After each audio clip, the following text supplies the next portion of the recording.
فيه مثل قديم يقول تفات يا ولدي ولو بشرها. شايب يا ولدها لا يهرج، قال يا ولدي يهرج لك كان يجيب لنا شرها. اهم شيء انك تتكلم. وهذا المثل ينطبق على بعض الناس يا اخواني اللي طلعوا يتكلمون ويهرجون وينتقدون لهم رجال مات انتقل الى الدار الاخره، توفاها الله، راح ورحل وقد عند ربه، يحاسبه، يعفو عنه، يرحمه، يعذبه، امره بيد الله سبحانه وتعالى. هم ايش يدورون يا اخواني؟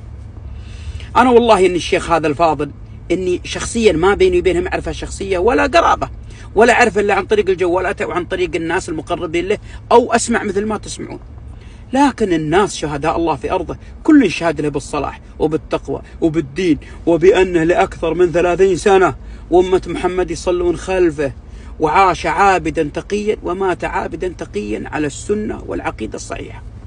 طيب زي هذا يا اخواني يهرج فيه ولا ينتقد ولا يتكلم فيه بعد وفاته؟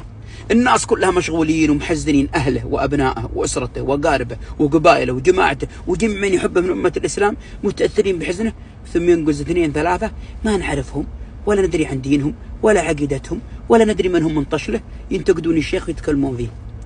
ليه ما هرجتوا الشيخ حي وناقشتوه ولا ناظرتوه ولا تكلمتوا معه ولا نصحتوه؟ وش تدورون من هذه المقاطع يا اخواني؟ يمكنكم على المذهب ذاك اللي يقول خالف تعرف، يمكن. ترى زمان يقولون في عهد احد الخلفاء الزموا لهم اعرابي يبول في زمزم، فالزموا يا العسكر نروح يعدون بالخليفه. يوم جاء عند الخليفه قال هل تعترف؟ قال نعم اعترف وبكل فخر. قال بابك ليش تبول في زمزم؟ قال عشان يذكرني التاريخ بانني الرجل الذي بال في زمزم. عشان الشهره وعشان يعرف بال في زمزم اللي يشرب منها امه محمد والمسلمين. اخواني خاف الله في انفسكم، وانتم اللي تناقلون هذا المقاطع اتقوا الله في انفسكم، ذودوا عن عرض اخيكم ولا احتموا عرض اخيكم ولا اقل شيء لا تسيئون له، واذكروا محاسن موتاكم. انا ما اقول كلام ذا يعني ادعي ان الشيخ احمد الحواشي ولا غيره انهم ملائكه ما يخطون. يا اخواني ما في حد كامل على وجه الارض، حتى المشايخ، حتى اللي يصلون بالناس في الحرم ولا المفتين ولا جميع مشايخ الامه الاسلاميه، ترى ما فيهم شخص كامل.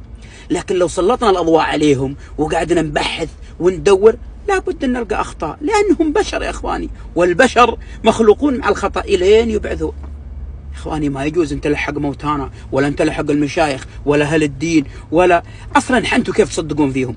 الرجال يصلون وراء المسلمين 30 سنه ويذقون في دينه في ذمته، تصدقونه ولا تصدقون 2 3 ما عرفتوهم الا قبل امس؟